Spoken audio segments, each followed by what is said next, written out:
Imagine waking up on December 7th, 1941, and the sky over Hawaii is quiet. No sirens, no smoke, no burning ships. Pearl Harbor never happens, and that single absence doesn't just change a battle, it changes the reason the United States goes to war at all. To understand the ripple effect, we have to start with what Japan wanted in late 1941. Japan's leaders were cornered by a brutal reality. Their war in China was draining resources, and the United States had tightened the economic vice, especially with restrictions on oil and other critical materials.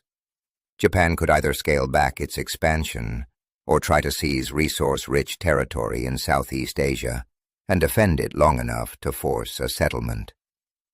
Historically, that gamble began with Pearl Harbor. But in this timeline, Japan chooses a different opening move, one built around speed, ambiguity, and a very specific political calculation. Don't unify the American public.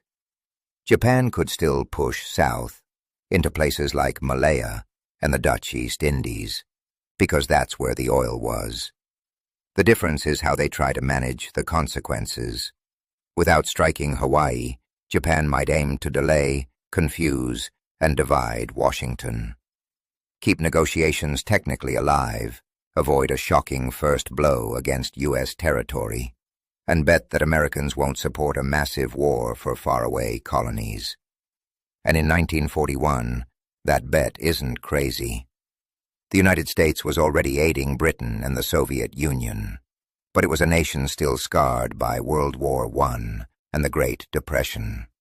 Many Americans supported helping allies, but not necessarily sending millions of soldiers across oceans. Pearl Harbor didn't just start a war, it ended an argument at home. No Pearl Harbor means that argument drags on. So what triggers U.S. entry instead? There are a few plausible paths. First, Japan attacks European colonies, and the U.S. responds with even harsher sanctions, an oil cutoff that becomes total. Japan can't sustain modern war without fuel. That forces Tokyo into a desperate decision: either back down or strike at the sources of oil and at the forces that could stop them, especially U.S. bases in the Philippines and Guam.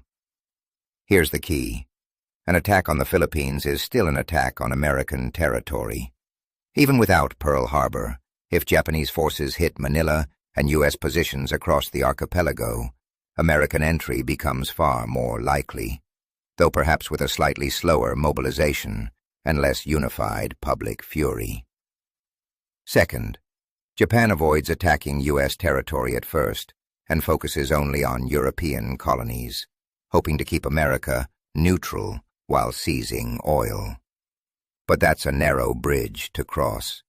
The U.S. Navy would still patrol, still escort, still posture. And in a tense environment, incidents happen. A single torpedoed American ship, a misidentified convoy, a clash at sea. One spark could create the same outcome, just with a different headline. Now let's zoom out, because the biggest, strangest change might not be in the Pacific, it might be in Europe. Historically, after Pearl Harbor, Germany declared war on the United States. That decision was not automatic. It was a strategic choice, one that tied America's industrial power directly to the European front. In our timeline, without Pearl Harbor's shock, Japan hasn't attacked Hawaii, and the U.S. may not be in open war with Japan, at least not immediately. Germany, watching this carefully, might decide, don't hand Roosevelt the unity he wants. If Germany does not declare war, the U.S. is stuck in a political and legal maze. Could America fight Germany without a direct declaration? Maybe through expanded naval incidents in the Atlantic, more support for Britain, and undeclared convoy battles. But the pace matters. A slower entry into the European war could mean Britain and the Soviet Union face a longer, darker stretch before American power arrives in full. That doesn't mean the Allies lose automatically. The Soviet Union's vast manpower and industrial relocation were real, and Britain's survival depended on many factors beyond the U.S. But timing is everything. A delayed American surge could change where lines stabilize, when offensives launch, and how many lives are spent for each mile of ground. Meanwhile, in the Pacific, Japan's expansion, without the dramatic strike on Pearl Harbor, might look initially successful. They seize oil fields, fortify islands, spread their perimeter. But the same structural problem remains. Japan's industrial capacity is smaller than America's, and its supply lines are long and vulnerable. Even if the U.S. enters later, once American shipyards and aircraft factories fully awaken, the balance tilts hard. Here's a chilling possibility. Without Pearl Harbor, the war might become more incremental, more politically contested, and more prolonged.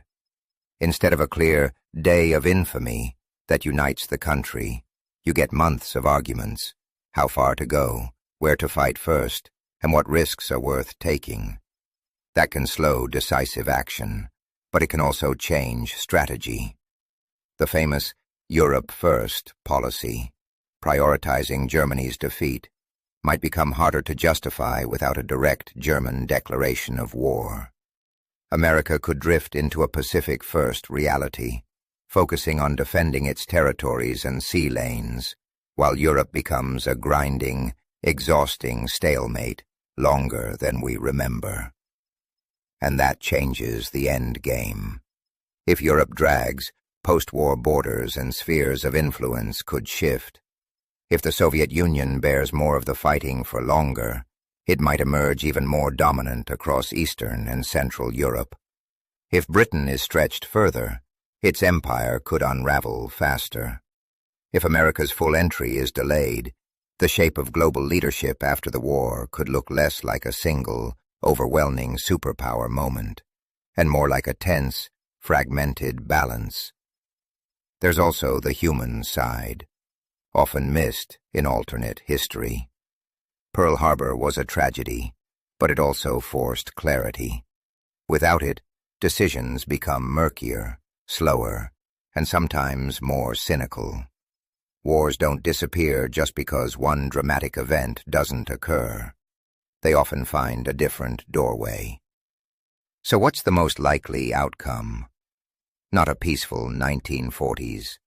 Not a world where the U.S. simply stays out. More likely, Japan still expands south because it needs oil.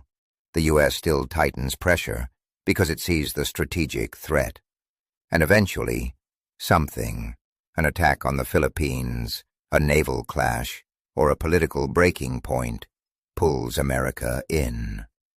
The difference is that the entry is slower, the alliances are messier, and the global map at the end could be even harder edged than the one we know.